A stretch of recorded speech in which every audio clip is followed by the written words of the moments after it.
Alright guys, hello, welcome back to another video lesson. Let's go ahead and get through this and get started. Now, make sure your note page is set up for a quick do now. And then I want you to think about and describe the British colonization methods. There's no chat, but just think about it. How did the British colonize compared to other nations? A few seconds, and then we're going to move on. Key terms are up here in the middle. And I'm going to give you the other slide with the terms and the big brain question for a couple of seconds. While we're going through this lesson, I want you to think of signs of potential issues that are going to affect the British colonies as we move forward. Just keep those things in mind. Keep that thought in mind. What could potentially affect these colonies moving forward? Now, let's go ahead and move on. All right, today we're talking about, as the titles have said, Jamestown Colony.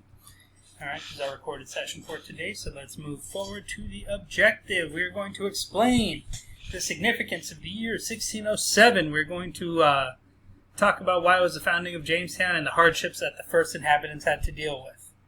That is what we're going to talk about. But first, what was the first successful British colony in the New World? Put in the chat box. We don't have a chat box, just something to keep in mind. The first successful permanent colony was Jamestown in Virginia. In the year 1607. 1607. 1607. Don't forget that year. Now, Jamestown, this is key point one, was the first permanent English settlement in America. Founded in 1607 by a joint stock company. That company was named the Virginia Company. Right, oddly enough, convenient enough. So, something to keep in mind. Virginia is right here on the eastern coast of what would eventually be the United States. Jamestown is a southern colony. If it's southern, what are they probably going to be really good at? They're probably going to be really good at growing crops, but we're going to get there. Right now, I want to get into the initial foundings about the country now. About the colony, sorry. So, initially, that colony is there for a very specific reason. Take a look at this manifest for a second. Look at some of the names. Thomas Graves, John Beadle, John Russell, William Russell, William Sandwich, Henry Lane, let's look to the middle, John Pratt, John Clark, Jeffrey Shortridge, funny, Thomas Daw, William Taylor. What do you notice about them all? They're all men, and specifically a good chunk of them are what would be known as gentlemen, which are like fancy people, rich people, that have never really worked a day in their lives. Now, what are they looking for here? They're looking for gold. What did they show up with? Stuff to find gold. You know what they didn't bring with them? Warm clothes. You know what else they didn't bring with them? Extra food.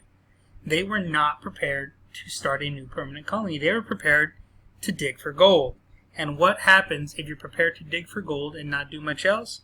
Well, you're going to have a bad time. And a bad time they did have, which we're going to get into in a bit.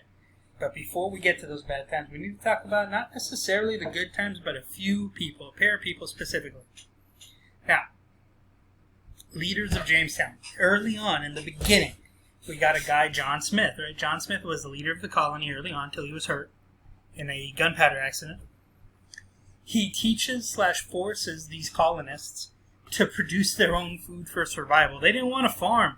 They wanted to spend all their time looking for gold that didn't exist. So he's the one that gets them to actually start trying to feed themselves. And in doing so, he leads the colonies through their initial successes. There is one story where he was rescued by Pocahontas, but we'll get to her in a little bit, and that. And then another guy to keep in mind, you should write both these guys down, John Rolfe. John Rolfe is super important because he brought tobacco over from Europe. He is the reason that Jamestown succeeds economically and as a colony, mainly due to him bringing over tobacco. He eventually will create peace with the Powhatan Indians, or natives, by marrying Pocahontas. John Smith didn't marry Pocahontas. John Rolfe did. Stop trusting Disney for your history. Alright, let's get into the next slide about the bad times that were happening at Jamestown. So, overall, even though throughout the years, about half of the colonists would die from disease. This is just something that happens. Sometimes it's new ones that they weren't exposed to, but that wasn't quite as often. A lot of times it was their own poor sanitation, some food that they made bad, some food that they mixed wrong, some food that they shouldn't have, poor cleanliness, things like dysentery killed a whole A lot of people, and every now and then also a couple of attacks from the natives, especially early on. Now, being unprepared as more colonists arrived, there were as many as a few hundred at this time in 1609, when times got really rough. The winter of 1610, by the time that ended, there was only about 60 there, and there's reports that it could have been as many as 100 or 500 people there, and it was dwindled down to 60. Rumors of unconfirmed reports of eating horses, mice, even cannibalism was said to occur during the starving times, as these were known to be called. There's stories of people digging up graves and eating the remains, following around when someone's hurt and licking their blood off, weird things like that. Conflict with the natives and poor leadership led to making the situation much worse. So it wasn't a good situation. It was a bad drought-filled winter overall. But what made things worse was poor leadership and conflict with natives. Now, you don't need to write the next slide down. This stuff you should write, so I'm going to give you a few seconds to pause. Now, Pocahontas. A little bit about her. This is her apparently rescuing John Smith. Now, she gets married to John Rolfe, not John Smith, and you see the different people. This is her baptism and coronation. She becomes Christianized, Anglicized, as I put, or Anglified, right? Where this is a portrait of how she's supposed to look when she arrives in England. Now, she changed her name to Rebecca. Getting there, eventually, though, being a native, never been to Europe before, she will contract a couple of diseases and die. I believe what killed her was measles. It's just something to keep in mind. She dies very young. It is not the best, happiest of endings for Pocahontas. Again, probably not good to get your history from Disney movies, but I thought you'd want to know the true story of her. Alright, we're going to move forward. Like I said, you didn't need to write anything down here. But let's move on. Do these for your own. It will help you remember stuff. Take 2 minutes and try to explain the early struggles of Jamestown Colony. Who helped them get through it? How? 2 minutes. I would say put these into your notes in the middle. Put checkpoint question, put check question, and write them in and answer them. It'll help you. Trust me. I'm going to move on now in the video, though, so we can get into key point 2. Which is a short one. When tobacco arrives, it will be the largest cash crop in the colony. That feels like a given. Even when we were talking about Columbian Exchange, you guys were pretty good about spotting tobacco. But it's just something to keep in mind, right? When it arrives, it'll be the big deal. It'll be the big kahuna, as they say. Now, big tobacco. The hot, marshy Virginia climate is the perfect place for tobacco to grow. Now, there is a problem, though, and the problem is that tobacco is very harsh on the soil. So you need large amounts of land to grow. If you're going to grow a lot of tobacco, you need even more land. And this will lead to more conflicts with natives as, these Europeans are pushing west early. That push for the west always is there. It starts this far back. Now, you're going to need that, so let's move on. Take 90 seconds and explain tobacco in Jamestown Colony. What's the big deal about Jamestown tobacco? Again, write these in at the end of your notes. They will help, I promise. I'm going to move on to key point 3. So, the first slaves arrived in the New World in 1619, but up until 1676, indentured servants were a huge part of the labor in the colony as well. Cannot stress enough how big of a deal they were. So, the first labor system you need to know about is the headright system. Each Virginian got 50 acres of land for each person whose passage they paid for. And the way you paid for them is you put them under you paid their fee, their way, and then you put them under an indentured contract. And an indentured contract lasted from 5 to 7 years, usually 7, and it promised freedom dues, usually in the form of land and money, right after they got out. Now, these people are forbidden to marry. And from 1610 to 1614, only 1 in 10 of these indentured servants outlived their contract. Conditions are harsh all around. Like I said, about 50% of colonists won't make it through. So it is something to consider. It is a gamble, to say the least. But there's a lot of reasons why people want to make that movement. Now, let's get into the slave trade now. Like we mentioned at the key point, first African slaves arrived in the New World in 1619.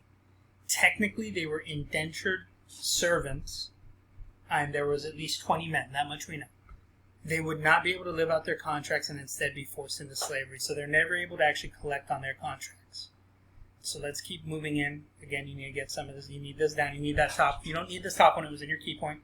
You need technically 20 men that started as indentured servants, but ended up being forced into slavery. Now, in 1619, and this is important, this is something that you need to know because it matters here. Slavery is still a global practice. It has been around since the ancient Egyptians enslaved the Hebrews. It is not going away in 1619. It is going strong, if anything. It is brought over to the New World by the Dutch. They're the first group to bring over enslaved people. It wasn't the British. The British colonists definitely gained from it, right? These planters gained from it. But they didn't go get these slaves themselves. The Dutch brought them over.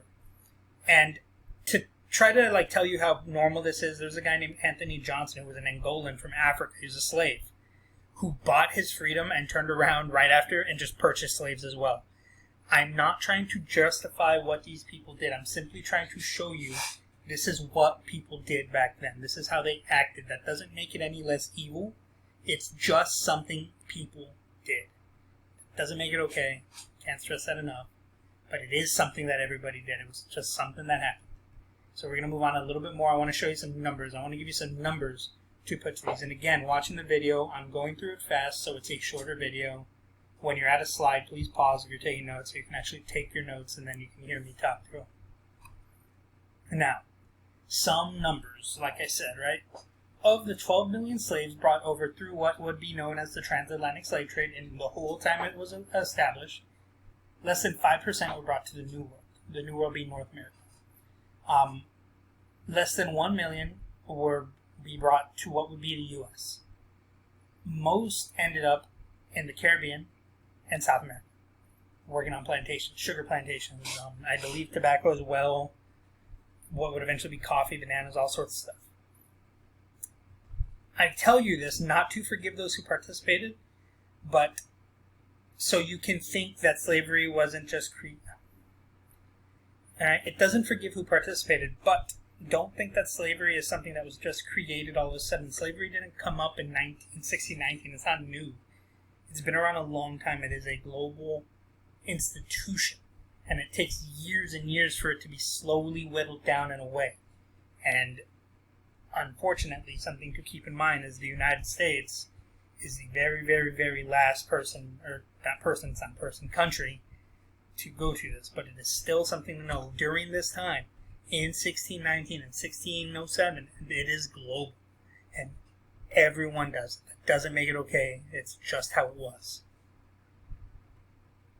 So now we're going to move on. We're going to move on to something else that is still labor-related, and a big part of why eventually more African slaves will find their way into what is the United States.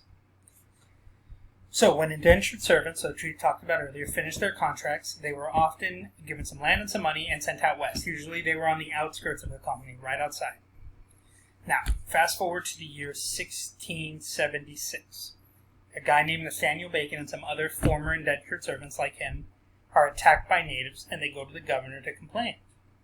Well, their complaints aren't received very well. The governor's like, hey, I can't help you out, man, go, deal with this on your own. And so Bacon and his groups, his followers, led a violent protest and started to burn down a good chunk of Jamestown. Bacon eventually is captured but escapes, and later on is said to have died of dysentery. But his rebellion had a major effect, and that effect is that indentured servitude was considered dangerous from this point forward, and the reliance towards African slaves will increase. From this point forward, it's going to be rare to get an indentured servant. Instead, they're going to rely more on slave labor. It's not a good thing. So in a lot of ways, it's kind of Bacon's fault. Would it have happened anyways? Probably. But he definitely helped make it clear that, oh no, this is how we do it. Okay, let's move on. Explain labor in Jamestown. This is a hard one. This one should have been a 2-minute one maybe.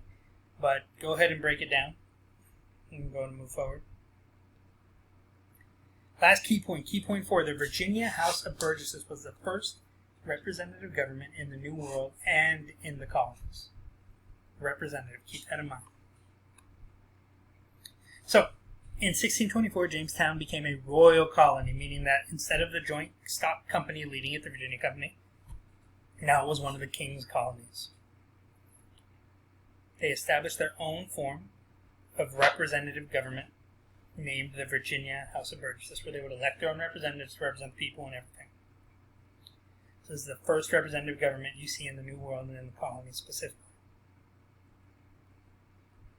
And our last breakdown is to take 90 seconds and explain how the government developed in Jamestown Colony. Alright, so now here is your exit ticket, which you should still be able to go through to Google Classroom and complete. Part 1 is identify one factor that led to the founding of Jamestown Colony in 1607. One thing that caused it. 2. Identify at least 2 hardships that the colonists faced in Jamestown. Pick 2 things that happened to them. 3. Identify one lasting effect of Jamestown Colony from the years 1607 to 1700.